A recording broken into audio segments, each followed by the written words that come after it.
Ayan, fresh vitamin C. Hindi na natin kailangan ng vitamins din na napakamahal ng vitamins ito.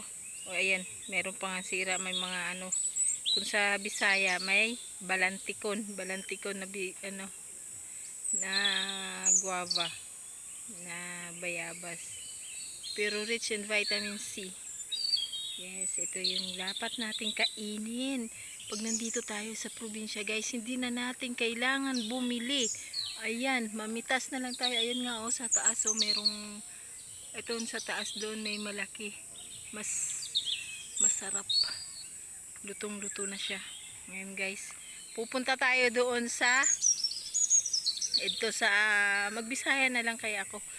Ito sa mga bamboo. Ito sa kawayan. Ayan. Sa butong. Kung sa Bisaya, sa butong. Mangita kita labong. Mangita kita tambo.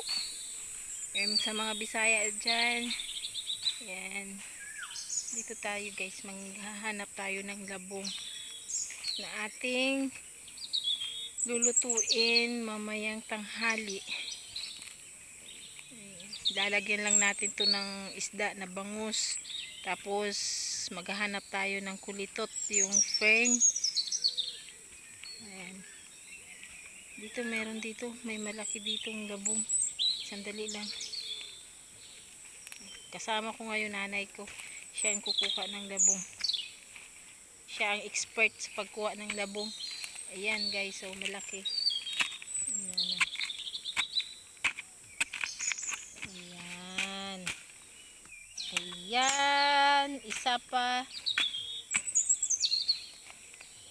Ayan, meron na. Maghahanap pa tayo kasi kulang to eh. Kunti lang to eh. Maliit lang to. Maghanap pa tayo kung meron. Meron pa siya dun. Oh. Ayan oh. Ayan.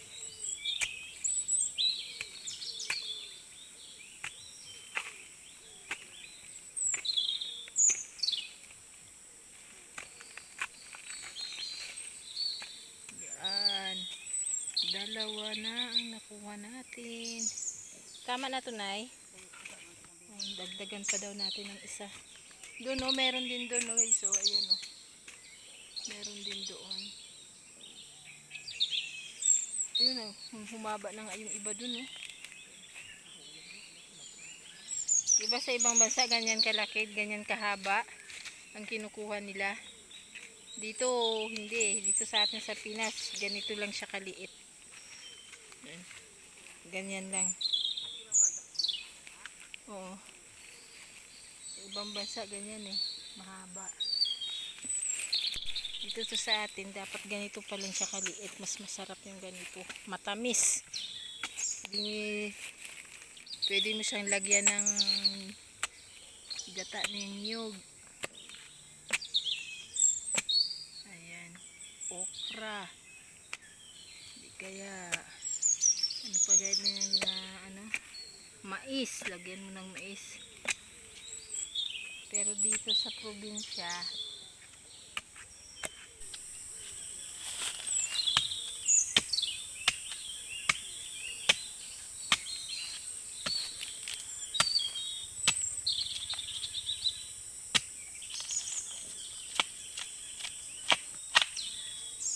lagyan natin ng bangus, guys, mamaya. Tama ka tatlo. Ang good yun. Ang good yun. Sige na. Ayan. Alis na tayo. Tatlo yung nakuha namin. Ayan, ayan, tatlo. Hindi na, alis na. Tatlo. Tayo mga. Yan, kuha tayo ng ganito, guys. So, ito yung ilalagay natin, fern. Wild fern or kulitot sa Bisaya. Ayan, ito yung kukunin natin. Yung dulo lang. Ayan. Ito yung ilalagay natin pang sahog doon sa ating labong. Tapos lagyan natin ng gata mamaya. Tapos lagyan natin ng saluyot. Wala tayong okra eh. Wala pa kaming natanim na okra eh. So saluyot na lang yung lagyan natin. Ito marami dito. Kaya hindi na kailangan bumili. Pag nandito tayo sa probinsya, maghanap tayo ng pagkain sa palibot lang, sa bukid, meron na. Meron na tayong pagkain, wala tayong gastos, di ba? Gagastusin mo na lang yung isda na isasahog mo. Kung gusto mo ng isda, pero pwede namang wala. Walang isda. Ayan, makawayan guys. Ano yung mga kawayan? Ayan, ito yung masarap. Ano to? Anti-cancer to eh. Anti-cancer yung ganito. Yan, yung fern na to. Dapat marami. Ito kukunti lang yan dito na tumutubo. Doon sa kabilang, doon sa kabala, malapit sa ilog. Doon banda. Maraming ganito. Ito kukunti lang tumutubo dito. Dito banda sa aming bahay kubo. Ayan. Ito marami na rin siya. Kasi halos 1 week ko rin dito nakakuha dito eh. Kaya ayan, marami ng tubo. Ito yung isasahog natin guys. Masarap, anti-cancer. Sa mga mahilig dyan, sa ganitong pagkain, mainam to sa cancer. Ito yung kainin nyo. Yan, maghanap para tayo. Doon marami doon eh. Doon banda, doon tayo kukuha. Ayan. Hiningal na ako. Hiningal na ako. Ayan, diba? Naririnig nyo yung uni ng ibon. Sarap pakinggan.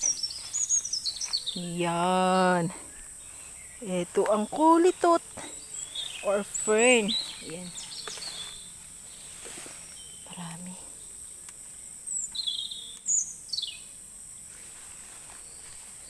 Subscribes lang kayo guys sa aming channel para marami pa kayong update na i-receive mula sa amin.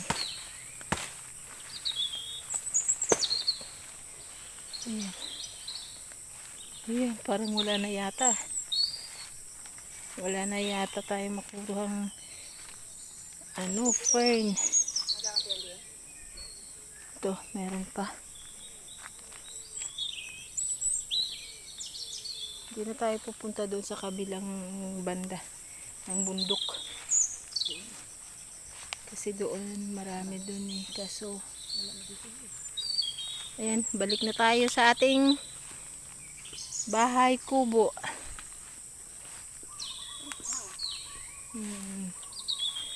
Pag umaga, nandito kami guys, maaga pa kami, 6:30 nandito na kami sa aming bukid.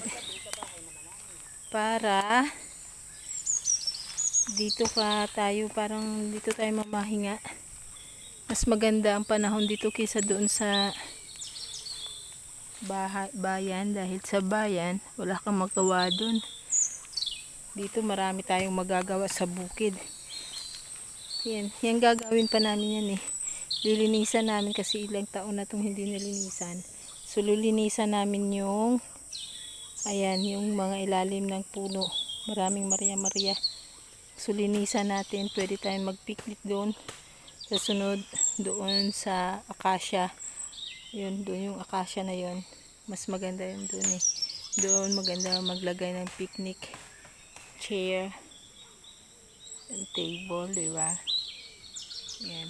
So pag nalinis na to, tataniman namin ito ng parang ang balak yata yan nila, taniman ito ng kalabasa. At may sitaw na kasi doon sa kabila eh. So kalabasa ang dito at saka ampalaya, pipino. Dati kasi puno ito eh. Nung may time pa, yung tatay at nanay ko, puno ito ng halaman. Kaso, yung tatay ko, nagtatrabaho, konsihal siya sa bayan. So, wala nang time na asikasuhin itong bukid. So, ngayon lang talaga siya nagkaroon ng time dahil graduate na rin. So, ito, aayusin namin to lahat. Aayusin namin para maganda siya tingnan. Ayan guys, i-update ko kayo guys sa lahat ng mangyayari dito sa aming bukid. Ayan. So, thank you sa panonood. At sana nagustuhan nyo ang aking video guys. So, ipapakita ko sa inyo mamaya ang aming luto. Bye-bye! Thank you!